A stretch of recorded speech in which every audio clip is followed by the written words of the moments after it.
Hey everyone, back again. All right, part 5 here. At least episode 5 for us. We're going to be covering chapters 5 and 6 from part 1 from Martin Heidegger's Being in Time. But before jumping into it, go watch all the other episodes. What are you doing here if you haven't already? Obviously, you're going to get a whole lot more out of this. Wait, not loud enough. I bet this isn't loud enough for you.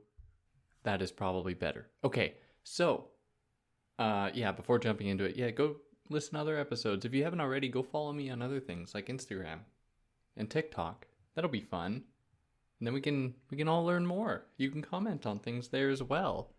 If you found this on YouTube, you can find it as a podcast. If you found this as a podcast, you're going to be able to find it on YouTube if you want to also see sometimes when I release videos, which is cool.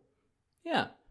Let's just jump right into this with chapter 5 from part 1 titled Being in as Such. So last time we would have just established what it means to be in, or being in terms of being in the world. So far we haven't really gotten into the weeds of the phenomenological structure and alliance of Dasein and the world. We know that Dasein is the concern with being, or being concerned with being, but it can also be understood as the there being, kind of the they being in the world.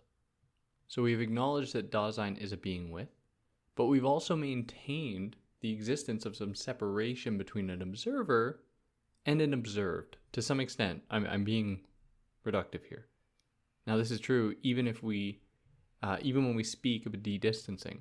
We are our own individual Daseins that are in contact with other ones. So we acknowledge some degree of separation, even if, as Heidegger says, world building means de-distancing, shrinking things down. So we must now recognize that to be in the world is to be there, to be there. In revealing and de-distancing, Dasein is there for itself together with the there being of the world, with the Dasein of the world. So Dasein brings its there along with it. Dasein is born into a world and conditions that world and is then conditioned by that world. So he identifies two ways that being in is an act of being there through what he calls attunement and understanding, which are super important terms here. And as we've already established, at least in terms of understanding, Dasein naturally understands certain things about the world. It must, otherwise it wouldn't be able to actually enter the world with care in mind, to be able to adapt to that world, to adopt language, to adopt culture, to adopt history. So we will proceed here in two parts, just in this chapter. The first part will look at the existential constitution of the there. What does that mean, the there? It will consider how their being is attunement and understanding, which I still have to explain, but just, hold on to that for a minute. And how interpretation and language fit in as well. The second part will look at everyday being of the there and the entanglement, what he will call falling prey to, of Dasein, how Dasein falls prey to the they, to the world. It considers how idle talk, curiosity, and ambiguity are existential modes of everyday being of the there. These are necessary constituent parts of what makes the there, and the they, and how these connect with entanglement, understanding, and interpretation. So let's start with part A, or part 1. Here we are focused on the existential constitution of the there. The there. I do not say that neatly. Sorry. The there. The there. I'm like a 4-year-old still struggling with my my there sounds. For anyone who grew up learning English, it's a tough one. And anyone who's, English is your second language, I imagine it's tough. So their being is Dasein. Now their being as attunement has its ontic correlative as mood or mental state. Dasein doesn't just operate neutrally here. Its exertion is obviously stimulated by something. So in its most rudimentary function, it does so in a mood. Sorry about the helicopter noise. I'll leave it in just because I want you to know how much I suffer with the helicopters in the city. It's like such a police state here. It's unreal. Police helicopters just whirring around.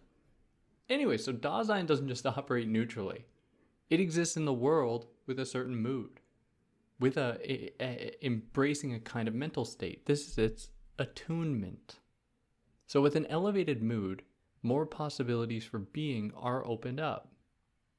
And so is alleviated the manifest burden itself of being. And here again, I think so much of Spinoza.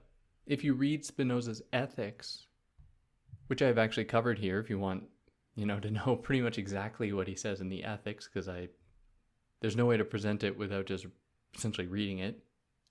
What Spinoza says there, he lays out all the different emotions and discerns those that work to permit action, permit people to exist in the world, to move through the world, to operate in the world, from those that inhibit us from moving in the world and existing in the world. And I think that Heidegger is saying something somewhat similar here in terms of mood and elevated mood and Dasein. There are some dispositions that allow Dasein to move more freely in the world, to embrace a kind of individual will. So in being in a mood, Dasein reveals its separateness from itself in being oriented towards something as a demonstration of Dasein's ability to bring forth itself. And again, like with Spinoza, when he talks about emotion, he always talks about it as being something from the outside that affects us and that has plays some part in our disposition in the world. Similarly here, in being in a mood, Dasein reveals that it is separate from itself in its being oriented towards something and having that thing affect it.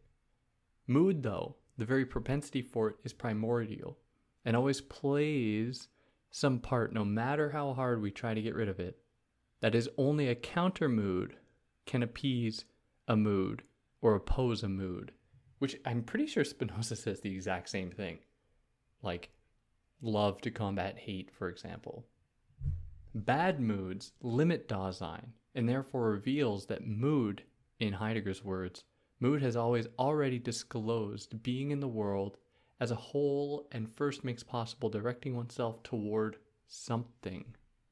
The very fact that we can be oriented toward things and moved by them reveals that we intrinsically contain an attachment to things in their possibility to resonate with us in a common world. So for example, in his writing about fear, he says that only something which is the attunement of fearing or fearlessness can discover things at hand in the surrounding world as being threatening. We must first have an innate sense of fear itself. So a little bit more about fear, he writes that it is always a detrimental, inner-worldly being approaching nearby from a definite region, which may remain absent. That thing might never come, but the fear is still there. Now, with this definition, we know very well that there are a number of things that Dasein must already be aware of. That fear emerges from something, comes from something in the world, or is induced in us from a thing in the world that comes from somewhere that we don't know about or that we already have an idea of.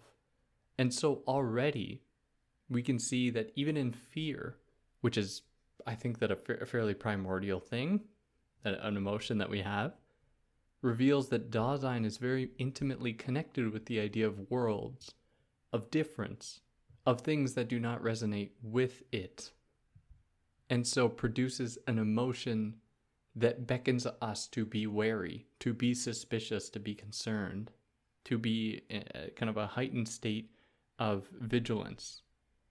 And it reveals our place in and connection with world and things. And this is a kind of attunement, kind of attachment to the world that is kind of demonstrated in this singular mood, as in fear in this moment. So to even be able to be fearful reveals that we are attuned to our world and feel a specific unpleasant emotion when an unknown threat enters that world, or even a well-known one. But its being there happens, unpredictably, so you couldn't have avoided it in the first place. Hence why we can feel fear for others. Fear is an existential possibility of the essential attunement of Dasein. I can fear for someone if I think something bad will befall them. Now, all of this, mood, specifically like fear, other emotions that signal a connection with the world, all of these are examples of attunement. Now, another necessary element of Dasein is understanding, because when Dasein produces something, it reveals itself to have a primordial capacity to understand. To deploy itself means that Dasein employs its understanding, but in doing so it creates something different from itself in its very possibility. This reveals Dasein's sight of the world in its attachment to it, and so no person can know themselves fully without accounting for others and the world. So what do I mean that understanding is a way by which Dasein can kind of even flee from itself? Well, in its understanding, it is prepared to take on a world, to adapt to a world. And so it is prepared to, in doing that, to leave behind its own any primordial desires it might have, will it might have, any drives it might have. And I'm using these terms just because I'm limited in my vocabulary. I don't want this to connote or to denote the Freudian things of, the repressed sexual desire or anything. I'm not talking about anything like that. We're talking about something much more primordial at the core of being itself. So understanding in its attunement to the world is never stagnant. It's always learning, changing, and this is interpretation. So this is what permits us to do more than just repeat the same. When we exist in the world, we are not just robots that just endlessly produce and reproduce the same things over and over again. Newness always comes into the world, even if, cycles tend to repeat themselves, if history tends to repeat itself. Because when we actually enter the world, we are confronting many different worlds. And it is in these types of collisions of worlds that we open up the possibility for growth, for renewal, for a kind of newness. Now here he considers the role of language, or the significance of communication and understanding of a statement. And he provides us one. For example, the hammer is too heavy. That's just the statement he's going to use here. And there's 3 levels of analysis that we can apply to this statement. So the first level is the pointing out of something, which is just to let that being be seen from themselves. I've pointed out the hammer. I've imbued it, said that there's a hammer here, existing in the world. The second level would establish the predicate and subject, where this hammer, being the subject, is now not just a hammer. It is a hammer that is too heavy as a predicate. This is the quality that is attached to the thing, revealed in the statement. The third level is that it establishes communication itself. So in Heidegger's words, this lets others see with us when we communicate. It's not about just demonstrating my own vision of something. It's about bringing someone into that world, into that connection. This is to orient us both toward the same thing. Suddenly, I'm assuming I'm talking to one person, I tell them the hammer's too heavy. We are both then oriented towards that hammer. So any statement is then, for Heidegger, a pointing out, which communicates and defines. I would add that it also orients. So the statement doesn't just come from nowhere. It already maintains itself on the basis of being in the world. It needs a forehaving of something disclosed in general, which it points out in the mode of determining. So there's already a kind of secret compliance, kind of a secret affinity between all things that would permit a statement to even exist at all. For it to be possible to bring someone in a common relationship with a thing. Because if we were just like purely atomized, separated beings, we wouldn't be able to have that unified connection to that thing in the world. So here, okay, so far, we have understanding, we have interpretation, and we have the statement. The statement is an articulated moment of an unconcentrated interpretation. So at a primordial level, interpretation is just creating associations and is somewhat open. It can happen between any two things, or three, or any number of things. It is hermeneutical, which is to say that it's up to us to somewhat decide what things mean, what connections to draw, what interpretation we will make of it. That is what he refers to as hermeneutical. And the as, in this case, as a connective tissue, is free. Something is as or like something else. So the statement concretizes an interpretation and in objective presence, and is therefore apophantic. So the as in this case is rigid. Something is like something else. You are making a definitive statement. That's what it means when you say something is apophantic. Or more precisely, an apophantic statement is when a subject and a predicate perfectly accord with one another. Like saying all crows are black. Like, yes, all crows are black. I don't need to have seen every single crow to know that that is true. So here he introduces a specter that has secretly been allowing statement and interpretation to unfold. And that is discourse, which is the articulation of intelligibility itself, and is necessary for interpretation and statement to actually unfold. Discourse is expressed in language. Discourse is what will permit understanding, interpretation, and statement to actually exist, the glue that holds it together, the kind of communicative medium that will allow such things, the like luminiferous ether that exists, that allows light to travel. That's a similar connection I would draw here. So discourse is the structuring, in Heidegger's words, of the attuned intelligibility of being in the world. Its connection with understanding is apparent in its propensity to listen. We are always in a world and engulfed in it. We listen to it and become one with it, among other worlds. This is why he says we never truly hear noise, but always approximate what we hear to what we know. And I thought that was such a great observation. Like, when you're in the world and you hear something, you never just hear noise, pure noise that has no attachment to anything. That is because you are always trying to make sense of what's going on around you. Any noise you hear, you try to rationalize or fit within like some kind of paradigm. You categorize it in some way. If there was any sound that came to you that was truly incomprehensible as noise, I don't even know how we would respond. I mean, it would be horrifying. It'd be absolutely horrifying. But we know what things mean, which is why even noises that are unknown to us induce fear. Fear is a way of making sense of something in the world, in that we respond to it in a somewhat calculated way, in being oriented in a certain way. Fear, and then being fearful, being scared. So this is what he means when we say we never really hear noise.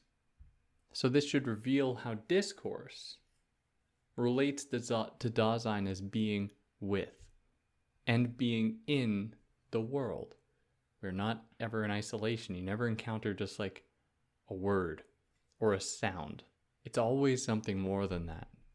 Now, in terms of discourse, he's also just talking about like everyday talk, small talk, as the translation puts it, or like idle talk.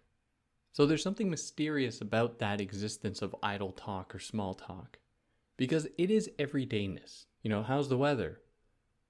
Something silly like that, right? It is everydayness, which is good, like Dasein just comfortably is nestled there, but it also implies a lack of connection, a desire to get away from the moment. That is, Dasein finds itself falling prey to, which I haven't explained that term yet, but when Dasein exists in the world, it is kind of just thrown into it, falls prey to it, has to adapt its norms, and just small talk is just going to be one part of it. Not every single moment is Dasein going to try and exert its own will and destiny, if I can say there's a destiny. It is going to adapt. So this is Dasein being suspended almost in the air. It can't just control where it's going. It has to just, all right, in this moment I'm just doing my thing. I'm following the rhythms of the world. So Dasein is suspended, and it is still in the world. So small talk is a demonstration of one's knowledge. That is, their ability to easily adapt to speak within, to adhere to the rules of the world. So in this way, it's a demonstration of knowledge. It then comes to bear on curiosity as a perpetual seeking without any location, but can be found anywhere. Small talk can happen anywhere, and it does happen everywhere. And when we are unsure of the ground of any given speech or idea, we have entered ambiguity. What are we talking about here? If someone doesn't really know what's going on, then they are lost in that moment. Now, when small talk, curiosity, and ambiguity are taken together, they comprise, Dasein's everyday being in the world. They are just ways in which we exist in the world and demonstrate our existence in the world. This is Dasein's entanglement, and signals that it's falling prey to the world and losing attachment to itself as Dasein. It gets rid of all of its desire and drive and everything in favor of adopting the norm, which isn't a bad thing. Heidegger isn't kids these days. I mean, maybe in other texts he would make that clear, but he's not saying that this is a bad thing. I think if anything in terms of judgment, he'd be maybe there's some room for people to consider their own mortality, and we'll get into that more later on. Consider their own mortality, and then use that to reflect on whether or not what they're doing in the world is actually what they want, and they aren't just following the rhythms of life, of that world, I should say. So when he's saying this, and you go online or read sources, people are oh, Heidegger's trying to reawaken the true guiding force of Dasein. And it's I don't know if he's trying to be a cult leader here. I think that he's more just explaining that this is one of the conditions of Dasein itself. It isn't a bad thing. No one can get around this. That is, we exist in a world and we adopt it, and that's just really it. So some consequences of entanglement include temptation to fall prey to the world, tranquility, which is unthought acting or busyness, and alienation, that is, always kind of pursuing the new, and therefore ironically fulfilling Dasein's destiny, or failing to, in being detached from the world, which you can't ever fully do. It's just that would just be a pipe dream that you'd be duping yourselves. But yeah, so we fall prey to this world, or at least Dasein does, and so we have to adopt its norms.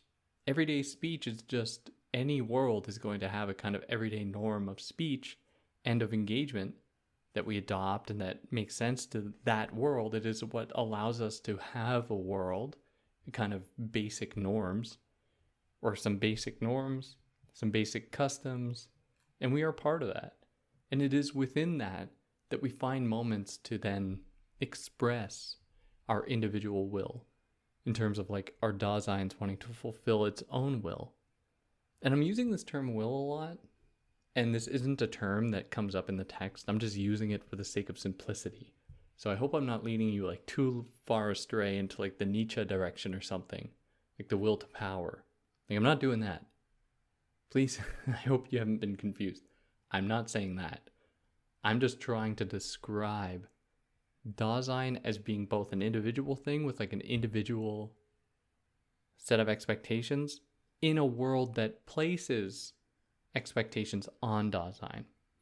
And that puts us here into chapter 6, titled Care as the Being of Dasein. So having now talked about so many things, we've talked about a lot, how do we reconcile and grasp Dasein's structural and primordial whole? First, we must acknowledge that the average everydayness of Dasein can thus be determined as entangled, disclosed, throne projecting being in the world, which is concerned with its own most potentiality in its being together with the world and in being with others. So what does that mean? Let me break it down. We must acknowledge that the average everydayness of Dasein can thus be determined as entangled, disclosed. So Dasein is revealed to itself as being in the world and adopting that world's norms. It is entangled with it. It has fallen prey to the world. And it is throne projecting being in the world. It has been thrown into this world, which is concerned with its own most potentiality, like what does it want for itself, while also acknowledging its being in the world and being among others. Now, to further characterize this whole, he turns to the idea of anxiety to reveal this totality. And anxiety will allow us to understand how care is central here. We have not lost sight of care that is central to Dasein ontologically, and Dasein's connection to the world, reality, and truth. All right. So remember how Dasein turns away from itself as it falls prey to the world? It has to like, okay, I can't just embrace everything I want. I have to now do stuff that the world expects of me in its falling prey to world and doing things in the world. So if we remember that, well, if we apply our understanding of fear, you remember fear as a mode of attunement? Like it is an example of attunement to the world. If we add our understanding of fear to this, then we would say that Dasein is fleeing an innerworldly demon. But that can't be true, right?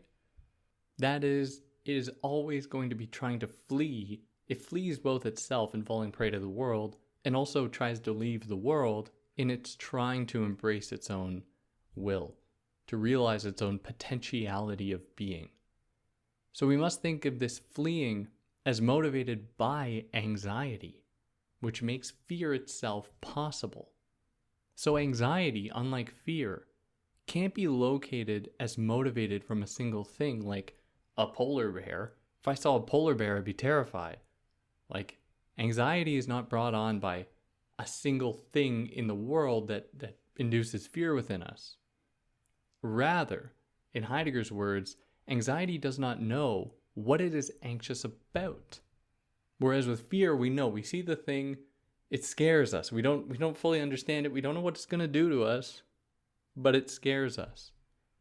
So with anxiety, we don't know what we're actually anxious about, which I think is true. I mean, we are often anxious about things that we can't put language to. And that makes it worse because we can't understand it. So anxiety does not know even what it is anxious about.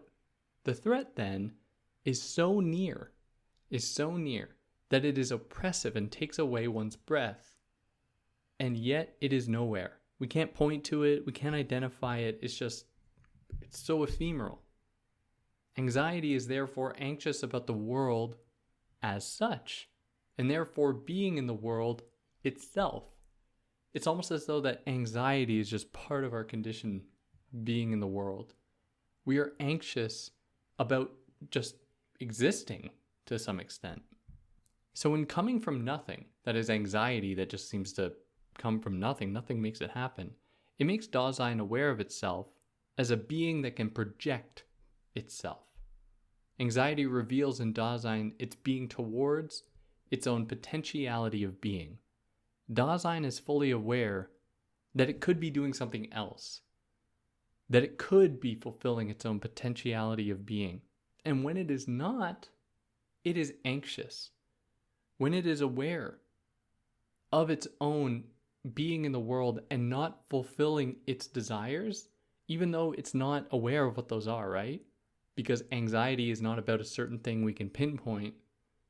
It is instead fear of the world itself and how that world is limiting us actually fulfilling what we want, even though what we want is not apparent to us. Anxiety takes Dasein from its entangled absorption in the world so that it can settle again, potentially in like another world, into another disposition. Anxiety is when you don't feel at home when you're at home. It is uncanny in that way. So I use the example of feeling like anxious, the anxiety that any of us feel on a day-to-day basis, where it's just like something we feel but can't make sense of. And so we can only really blame the world. Now, Dasein doesn't express its anxiety in that way because it's not like necessarily corporeal. Corporeal.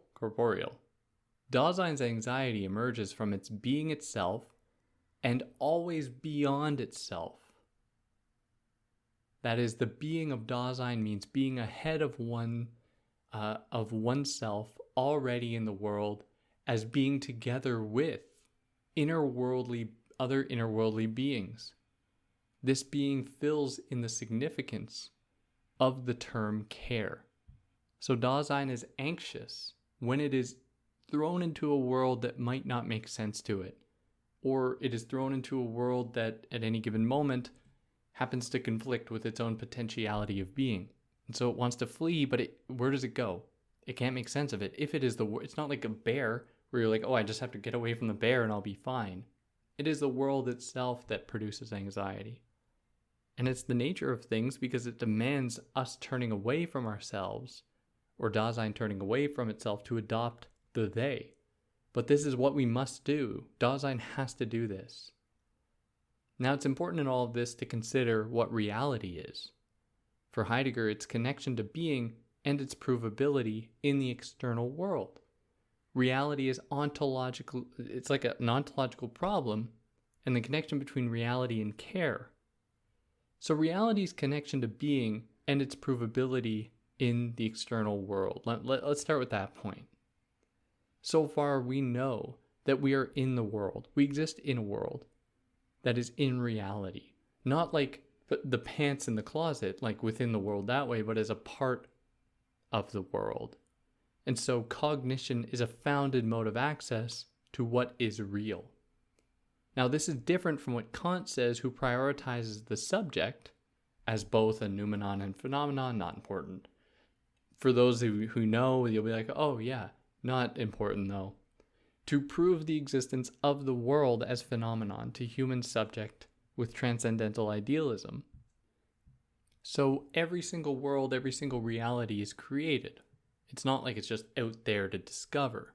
Or as Kant says, like at the end of the Critique of Pure Reason, when he advocates for transcendental idealism, which pretty much says, to be really reductive, like we can't know certain things, like whether or not the universe is infinite, whether God exists, whether there's eternal substance, whatever. He's like, we can't know any of that stuff. So let's focus on what we can know, that we have experience and that we have common experiences of things in the world. And then what can we do with that? So Heidegger says that Kant makes a leap when he locates time within us. So again, back to Kant, the transcendental aesthetic. For Kant, space and time are in our minds. Now, our bodies exist in space, but our minds exist in time, which is to say that when we act or our minds operate in time, if we conjure up the image of something in our minds, that image is not taking up space, it's taking up time. It can only come into your mind as time or as a function of time.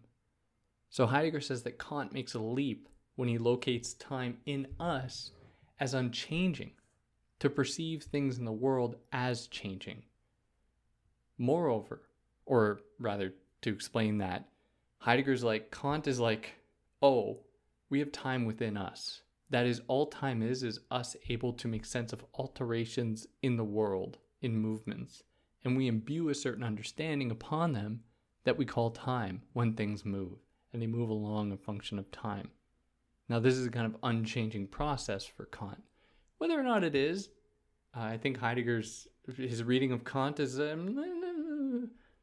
wouldn't say that. But anyways, so Heidegger thinks that even this quest for proofs is misguided because Dasein defies such proofs, like there just being a world out there, because it already is, in its being, what the later proofs first deem necessary to demonstrate for it. So that is to say that Dasein is bound up with world. It's not like we're thrown into the world and then we can just observe the world as something separate from us. There is no reality or world separate from us to be proved, which is kind of Kant's critique of Descartes, which is just interesting how Heidegger is repeating much of what Kant already said in his criticisms of Descartes, but whatever. So almost jokingly, he says that this is why idealism is better, and that Kant, in reducing the external world to subjects, was essentially an idealist. He was just using pure reason. So now let us consider how reality is an ontological problem. If reality refers to being, of inner-worldly beings objectively present in the world, so I'm here among other beings, y'all are listening to this. Cool, thank you. Making it through part 5. That's very impressive. Unless you just put me on to sleep too, in which case that's great. I keep doing it. So, if reality refers to being of inner-worldly beings objectively present, we can only understand them ontologically when we clarify inner-worldliness. What does it mean for us to be among other beings in the world? The world is always already disclosed to us. And to Dasein. Dasein has some innate understanding of it. Because if not, Dasein would not actually come forth within it. And this reveals care as primary, because Dasein harmonizes with the world, enters the world and adopts that world, doesn't turn away from it. So here we must then consider the relationship between reality and care. So same as above, reality is only possible if there is Dasein, as effort to understand being and bring it forth, and therefore reality is dependent upon care. Reality as a world, and as Dasein's attachment to world, then means that it constructs or participates in the creation of such worlds. Now which depends upon care, like acting in the world, action, existing, being with in the world. Now he considers the question of truth, and he sees it and reviews truth as what shows itself and how it connects with being. So to study truth is necessary to understand being as ontologically primordial. So the traditional concept of truth, he's going to consider a few different things here. He's going to consider the traditional concept of truth, the derivative to the traditional concept of truth, and he wants us to rethink our understanding of truth as just like being out there in the world. So the traditional concept of truth, to do this, he looks at philosophy from Aristotle to Kant, where he sees truth as an agreement between knowledge and its object. So for example, someone might proclaim a picture on the wall is crooked without looking at it, and they happen to be right. In this example, the truth is not in the agreement between the claim and the thing in the world, because it opens up a whole other set of considerations. Like, who cares? Why are you even saying this in the first place? What is crookedness itself? How does it tell us anything of the painting, or of the painting that's crooked? But this is still a true statement. It is a sign of truth. So the truth that is revealed is the expressive being toward that which has spoken about, is a pointing out of the being, that it reveals the being towards which it is. So all that is demonstrated here is being revealing. It is about revealing something. So what is stated shows itself as the very same thing. Confirmation means the being showing itself in its self-sameness. So truth is discovering, not agreement, revealing Dasein's being in the world. It is bringing something forward, not about just agreeing a subject and an object, because that implies that they are separate and that it opens up a whole other litany of problems if you just think that there are these perceiving subjects and these receiving objects out there. Then he turns to the derivative to the traditional concept. So now he pulls the rug from under us here to say that the traditional concept of truth as agreement was not the first understanding of what truth was. Rather, the Greeks took the derivative form, that is, as discovery, revealing something in the world, not trying to find a connection between a subject and an object, between a thing said and thing observed. The Greeks actually thought discovery itself was the first form of truth. And this is clear with their idea of logos as revealing itself, or unconcealing. For them, what Heidegger posits as derivative was primordial. So in his words, being true as discovering is a manner of being of Dasein. It is unconcealing, and unconceals itself and unconceals world. So discovery is what reveals truth as unconcealment. But the act of discovery is a more primordial truth. For something to be discovered, and for discovery to occur, demands a world and worldly things that are disclosed, that are discoverable, that are Dasein, that are their being. And so Dasein is in the truth itself. It is a demonstration of that, of truth. But as discovery, we must acknowledge that Dasein plays the game of concealment as well, as unconcealment. It does both. Dasein is always already in the truth and untruth. It conceals itself when it falls prey to the they, when it submits to the world. Now he's not done with the rug pulling here. Then he's going to rip that rug one more time. I think even maybe a few more times. Where discovery depends on objectively present things, a discoverer and a thing discovered. So in the derivative formula, we have come full circle again and come back to this subject-object relationship. Discovery is an agreement between an observer and an observed. And that puts us here into the third part, or the third consideration, and that is the presupposition of truth. So in his words, constituted by disclosedness, Dasein is essentially in the truth, as he's already said. So truth only exists as Dasein exists. And so we can't claim there are kind of eternal external truths out there until we have proved that Dasein is itself eternal. We should not treat truth as something to be sought or presupposed. Rather, truth is what allows us to presuppose at all, as a mode of bringing forth as unconcealing, which is kind of what Dasein does. It brings forth and it unconceals, and so in that way, it is in the truth. And yeah, that'll wrap it up. And then we're going into part 2 next time, where we'll do 3 more episodes of that. If you like what I did, like, share, subscribe. If there's anything I got wrong, let me know. Tell me what I'm getting wrong. Anything I omitted, definitely let me know. And yeah, on that note, I hope you're all well, and I'll catch you next time. Take care.